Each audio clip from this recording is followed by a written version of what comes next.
नमस्कार दोस्तों, वॉक्स वाइन पर आप सुन रहे हैं मुंशी प्रेमचंद के प्रसिद्ध उपन्यास गोदान की 5वीं किश्त। होरी और गोबर मिलकर एक खांचा बाहर लाए।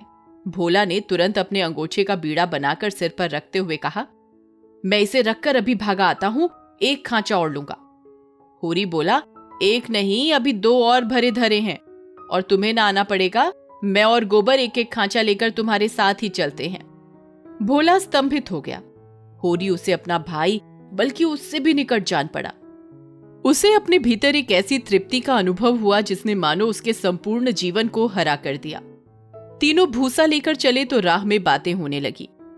भोला ने पूछा, दशहरा आ रहा है, मालिकों के द्वार पर तो बड़ी धूमधाम होगी।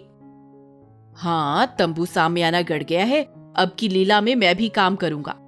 राय साहब ने कहा है तुम्हें राजा जनक का माली बनना पड़ेगा। मालिक तुमसे बड़ा खुश है, उनकी दया है। एक क्षण के बाद भोला ने फिर पूछा, सगुन करने के लिए रुपए का कुछ जुगाड़ कर लिया है? माली बन जाने से तो गला ना छूटेगा। होरी ने मुंह का पसीना पोंछकर कहा, उसी की चिंता तो मारे डालती है दादा। अनाज सब का सब खलिहान में ही तुल गया। जमींदार ने अपना लिया, महाजन ने अपना लिया, मेरे लिए 5 सेर अनाज बच रहा। यह भूसा तो मैंने रातों रात ढोकर छिपा दिया था, नहीं तिनका ना बचता। जमींदार तो एक ही है, मगर महाजन 3-3 हैं। सहुआइन अलग और मंगरू अलग और दाता दीन पंडित अलग। किसी का ब्याज भी पूरा ना चुका। जमींदार के भी आधे रुपए बाकी पड़ गए। सहुआइन से फिर रुपए उधार लिए तो काम चला। सब तरह किफायत करके देख लिया भैया, कुछ नहीं होता। हमारा जन्म इसलिए हुआ है कि अपना रक्त बहाएं और बड़ों का घर भरे। मूल का दुगुना सूद भर चुका, पर मूल ज्यों का त्यों सिर पर सवार है। लोग कहते हैं सर्दी गर्मी में तीरथ बरत में हाथ बांध कर खर्च करो, मुदा रास्ता कोई नहीं दिखाता।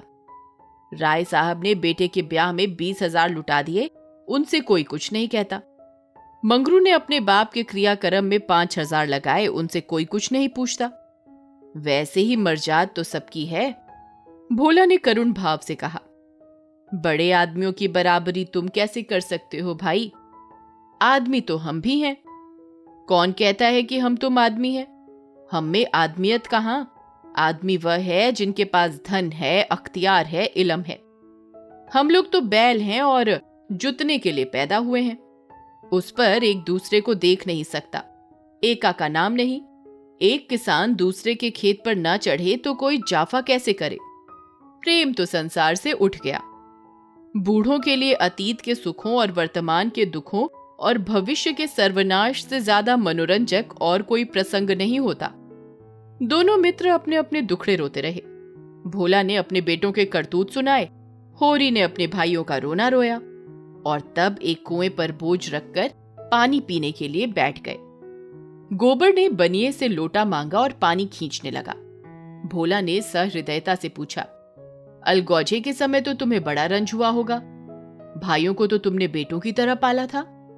होरी आर्द्र कंठ से बोला, कुछ ना पूछो दादा, यही जी चाहता था कि कहीं जाके डूब मरूं। मेरे जीते जी सब हो गया। जिनके पीछे अपनी जवानी धूल में मिला दी, वही मेरे मुद्दई हो गए। और झगड़े की जड़ क्या थी? यही कि मेरी घरवाली हार में काम करने क्यों नहीं जाती। पूछो, घर देखने वाला भी कोई चाहिए कि नहीं?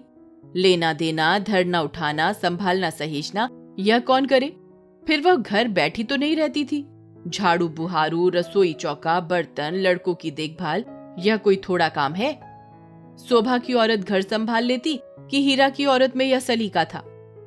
जब से अलगौजा हुआ है, दोनों घरों में 1 जून रोटी पकती है। नहीं, सबको दिन में 4 बार भूख लगती थी। अब खाएं 4 दफे तो देखूं। इस मालिकपन में गोबर की मां की जो दुर्गति हुई है, यह मैं ही जानता हूं। बेचारी अपनी देवरानियों के फटे पुराने कपड़े पहनकर दिन काटती थी। खुद भूखी सो रही होगी, लेकिन बहुओं के लिए जलपान तक का ध्यान रखती थी। अपनी देह पर गहने के नाम कच्चा धागा भी ना था।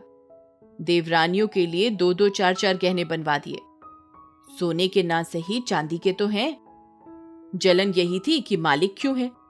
बहुत अच्छा हुआ कि अलग हो गए, मेरे सिर से बला टली। भोला ने एक लोटा पानी चढ़ाकर कहा, यही हाल घर घर है भैया। भाइयों की बात ही क्या, यहाँ तो लड़कों से भी नहीं पटती। इसीलिए नहीं कि मैं किसी की कुचाल देखकर मुंह नहीं बंद कर सकता। तुम जुआ खेलोगे, चरस पियोगे, गांजे के दम लगाओगे, मगर आए किसके घर से? खर्चा करना जानते हो तो कमाओ, मगर कमाई तो किसी से ना होगी। खर्च दिल खोल कर करेंगे। जेठा कामता सौदा लेकर बाजार जाएगा तो आधे पैसे गायब। पूछो तो कोई जवाब नहीं। छोटा जंगी है, वह संगत के पीछे मतवाला रहता है। सांझ हुई और ढोल मजीरा लेकर बैठ गए। संगत को मैं बुरा नहीं कहता, गाना बजाना ऐब नहीं, लेकिन यह सब काम फुर्सत के हैं। यह नहीं कि घर का तो कोई काम न करो, आठों पहर उसी धुन में पड़े रहो। जाती है मेरे सिर, सानी पानी मैं करूं, गाय भैंस मैं दूहूं, दूध लेकर बाजार मैं जाऊं। यह गृहस्थी जी का जंजाल है, सोने की हंसिया, जिसे ना उगलते बनता है न निगलते। लड़की है जुनिया, वह भी नसीब की खोटी। तुम तो उसकी सगाई में आए थे, कितना अच्छा घर बर था। उसका आदमी बंबई में दूध की दुकान करता था। उन दिनों वहां हिंदू मुसलमानों में दंगा हुआ, किसी ने उसके पेट में छुरा भोंक दिया, घर ही चौपट हो गया। वहां अब उसका निभा नहीं।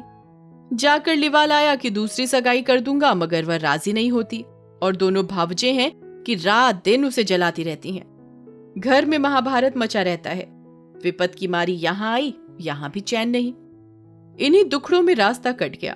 भोला का पुरवा था तो छोटा, मगर बहुत गुलजार। अधिकतर अहीर ही बसते थे, और किसानों के देखते इनकी दशा बहुत बुरी ना थी। भोला गांव का मुखिया था। द्वार पर बड़ी सी चढ़नी थी, जिस पर 10-12 गाय भैंसे खड़ी सानी खा रही थीं। ओसारे में एक बड़ा सा तख्त पड़ा था, जो शायद 10 आदमियों से भी ना उठता। किसी खूंटी पर ढोलक लटक रही थी, किसी पर मजीरा। एक ताक पर कोई पुस्तक बस्ते में बंधी रखी हुई थी, जो शायद रामायण हो। दोनों बहुएं सामने बैठी गोबर पात रही थीं, और झुनिया चौखट पर खड़ी थी। उसकी आंखें लाल थीं और नाक के सिरे पर भी सुर्खी थी। मालूम होता था अभी रोकर उठी है। उसके मांसल स्वस्थ सुगठित अंगों में मानो यौवन लहरें मार रहा था। मुंह बड़ा और गोल था, कपोल फूले हुए, आंखें छोटी और भीतर धंसी हुई, माथा पतला, पर वक्ष का उभार और गात का वही गुदगुदापन आंखों को खींचता था। उस पर छपी हुई गुलाबी साड़ी उसे और भी शोभा प्रदान कर रही थी। भोला को देखते ही उसने लपक कर उनके सिर से खांचा उतरवाया। भोला ने गोबर और होरी के खांचे उतरवाए और झुनिया से बोले, पहले एक चिलम भर कर ला, फिर थोड़ा सा रस बना ले। पानी ना हो तो गगरा ला, मैं खींच दूं। होरी महतो को पहचानती है ना?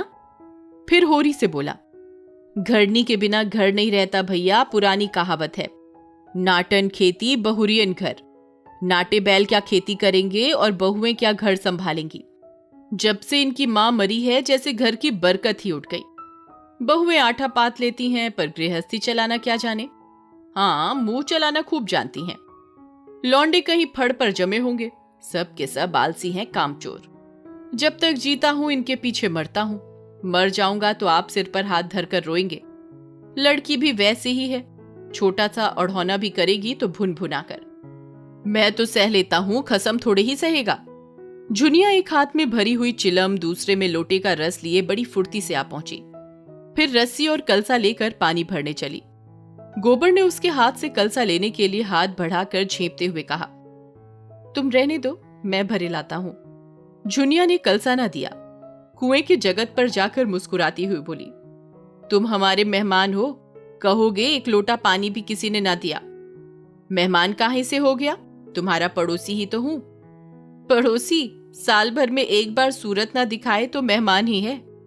रोज रोज आने से मर्जाद भी तो नहीं रहती। झुनिया हंसकर तिरछी नजरों से देखती हुई बोली, मर्जाद तो दे रही हूं। महीने में एक बेर आओगे, ठंडा पानी दूंगी। 15वें दिन आओगे, चिलम पाओगे। 7वें दिन आओगे, खाली बैठने को माची दूंगी। रोज रोज आओगे, कुछ ना पाओगे। दर्शन तो दोगी। दर्शन के लिए पूजा करनी पड़ेगी। यह कहते कहते जैसे उसे कोई भूली हुई बात याद आ गई। उसका मुंह उदास हो गया। वह विधवा है। उसके नारित्व के द्वार पर पहले उसका पति रक्षक बना बैठा रहता था। वह निश्चिंत थी। अब उस द्वार पर कोई रक्षक न था, इसलिए वह उस द्वार को सदैव बंद रखती है। कभी कभी घर के सूनेपन से उकता कर वह द्वार खोलती है, पर किसी को आते देखकर भयभीत होकर दोनों पट भीड़ लेती है। गोबर ने कलसा भर कर निकाला। सबों ने रस पिया और एक चिलम तमाकू और पीकर लौटे। भोला ने कहा, कल तुम आकर गाय ले जाना गोबर, इस बखत तो सानी खा रही है। गोबर की आंखें उसकी गाय पर लगी हुई थी और मन ही मन वह मुग्ध हुआ जाता था। गाय इतनी सुंदर और सुडौल है, इसकी उसने कल्पना भी न की थी। होरी ने लोभ को रोक कर कहा, मंगवा लूंगा, जल्दी क्या है? तुम्हें जल्दी ना हो, हमें तो जल्दी है। उसे द्वार पर देखकर तुम्हें वह बात याद रहेगी। उसकी मुझे बड़ी फिक्र है दादा। तो कल गोबर को भेज देना। दोनों अपने अपने खांचे सिर पर रखे और आगे बढ़े। दोनों इतने प्रसन्न थे मानो ब्याह करके लौटे हो। होरी को अपनी चिर संचित अभिलाषा के पूरे होने का हर्ष था और बिना पैसे के। गोबर को इससे भी बहुमूल्य वस्तु मिल गई थी। उसके मन में अभिलाषा जाग उठी थी। अवसर पाकर उसने पीछे की तरफ देखा। झुनिया द्वार पर खड़ी थी, मत्त आशा की भांति, अधीर, चंचल। इसके आगे का किस्सा कहानी के अगले हिस्से में अगली बार। कहां? सिर्फ और सिर्फ वॉक्स वाइन पर। वॉक्स वाइन, आवाज और अल्फाज का नशा।